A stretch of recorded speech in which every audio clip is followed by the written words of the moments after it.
Constitutional level पे बात नहीं करेंगे। आप ये चाहेंगे कि मुसलमानों के खिलाफ डिस्क्रिमिनेशन होता रहे, उनकी पॉलिसी में ये है, तो फिर आप मुसलमानों को क्यों चाहते क्या है?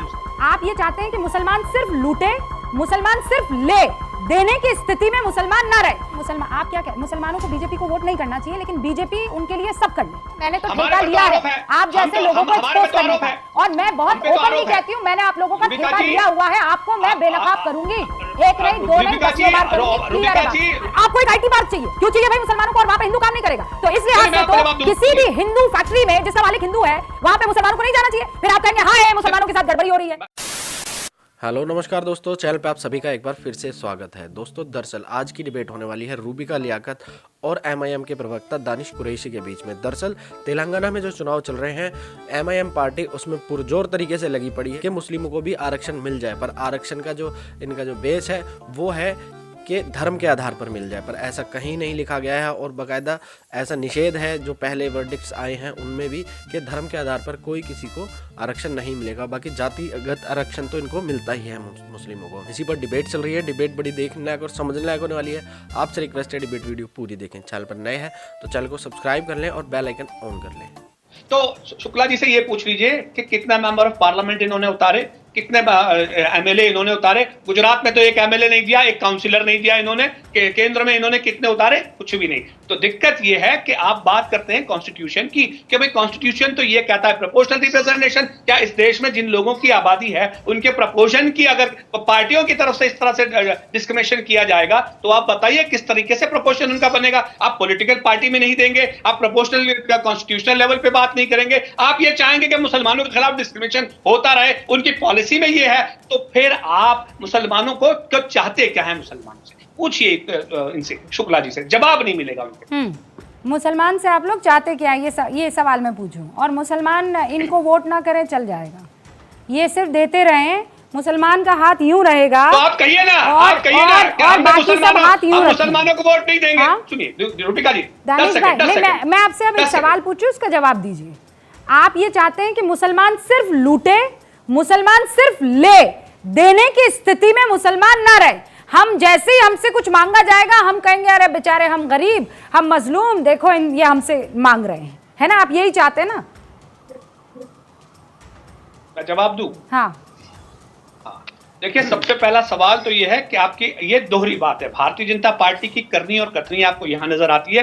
एक तरफ तो ये कहते हैं कि 150 करोड़ की जो आबादी है वो प्रधानमंत्री जी जो है आरक्षण का मामला है। नहीं, मुद्दे पे ही बात कर रहा हूँ मैं, मुद्दे पे ही बात कर रहा हूँ। दानिश भाई मेरा सवाल, दानिश भाई मेरा सवाल क्या है? वोटर जो होता है ना, दानिश भाई वोटर जो होता है, मेरा सवाल, वोटर जो होता है ना, वोटर्स होता है। आपको वोट मिले या ना मिले, लेकिन आप अपना जी बिल्कुल, मतलब आप मुझे ये बताइए कि जिन लोगों ने इस देश में के प्रधानमंत्री को वोट नहीं दिया तो क्या उनसे मतलब मुखालिफ हो जाएंगी? तो नहीं है ना, आप यही तो कह रहे हैं, मुखालिफ नहीं है ना।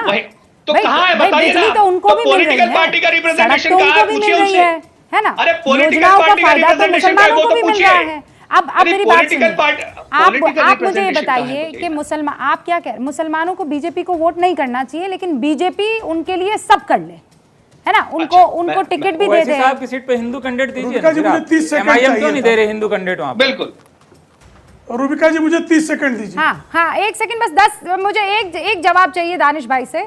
एक बहुत बढ़िया सवाल आया है, आप एक हिंदू कैंडिडेट क्यों नहीं उतार देते असद ओवैसी वाली सीट से? नहीं, आप जाके देख लीजिए, आपको पता नहीं है? कैंडिडेट है हमारा ऑलरेडी, 7 सीटों में से एक कैंडिडेट है। नहीं, भारतीय जनता पार्टी के पास जानकारी का अभाव है। असद ओवैसी वाली सीट से एक मुसलमान, जो जीतने वाली सीट है, जो विनेबल सीट है, वहां से आप एक मुसलमान को नहीं, एक हिंदू को उतारिए ना।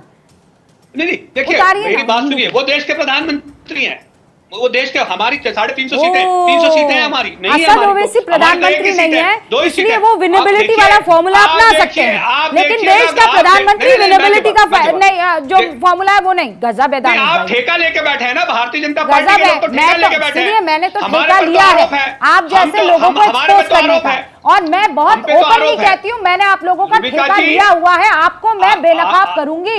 एक नहीं, दो नहीं, 10 बार करूंगी। रूबिका जी, हमारा दानिश भाई, आपसे मुझे कोई प्रॉब्लम नहीं है, पर आप मुसलमानों को अगर इस तरीके से डराते रहेंगे और कहते रहेंगे देखो तुम्हारा काम नहीं हो रहा, तुम्हारे साथ अन्याय हो रहा है, और सारी मलाई आप लोग खाते रहेंगे, हिंदू मुसलमान वो के आपका नाम काम पर, है, हमारा तो काम नहीं है। देखिए, इस तरह से आप व्यक्तिगत हो जाएंगी। और आप मुझे ये बताइए कि मुसलमानों का पूरे देश में प्रोपोर्शनल रिप्रेजेंटेशन जो है, जिसकी जवाब देगी हमारा देश संविधान करता है, बताइए मेरे हक के जो वायलेशन हो रहे हैं दानिश जी, उस पे आप क्या आपको कहेंगे? एक सेकंड बताइए। सुनिए ना, ये तो आसान तरीका आप लोग अपना रहे हैं ना।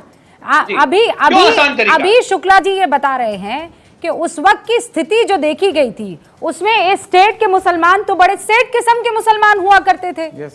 वहां हैदराबाद के मुसलमानों को कोई कमी पेशी थोड़ी थी, और आज भी कोई कमी पेशी थोड़ी है। किस बात का आरक्षण आपको चाहिए? आरक्षण मिलता है उनको जिनकी जो संपूर्ण रूप से या एक अच्छे तरीके से बाकी सारे लोगों के बीच में नहीं जा पाते हैं। समोद यादव है, चाहे वो मस्जिदों में आपको जाने से रोका जा रहा हो, एजुकेशन इंस्टीट्यूट में जाने से रोका जा रहा हो, नौकरियों में। आपको एक IT पार्क चाहिए, क्यों चाहिए भाई मुसलमानों को? और वहां पे हिंदू काम नहीं करेगा। तो इस लिहाज से तो किसी भी हिंदू फैक्ट्री में जिसका मालिक हिंदू है वहां पे मुसलमानों को नहीं जाना चाहिए। फिर आप कहेंगे हाँ मुसलमानों के साथ गड़बड़ी हो रही है, क्यों होना चाहिए? देखिए, भारतीय जनता पार्टी में तो आरिफ बेग जी से लेकर गुलाम हसन तक तमाम जो है मुस्लिम रिप्रेजेंटेटिव रहे। भारतीय जनता पार्टी ने APJ अब्दुल कलाम को सर्वोच्च समाधि पर राष्ट्रपति पद तक पहुंचाया। यंगेस्ट कैबिनेट मिनिस्टर आज तक की हिस्ट्री में शाहनवाज हुसैन वो मुस्लिम हुए। मुख्तार अब्बास नकवी हमारे यहाँ मंत्री हुए। ऐसे तमाम मंत्री हुए। विविध राज्यों में आज भी मंत्री हैं जो मुस्लिम समुदाय से आते हैं। लेकिन AIMIM स्थापना से लेकर आज तक एक जनप्रतिनिधि हिंदू बताए जो आपने दिया हो, एक जनप्रतिनिधि बताइए।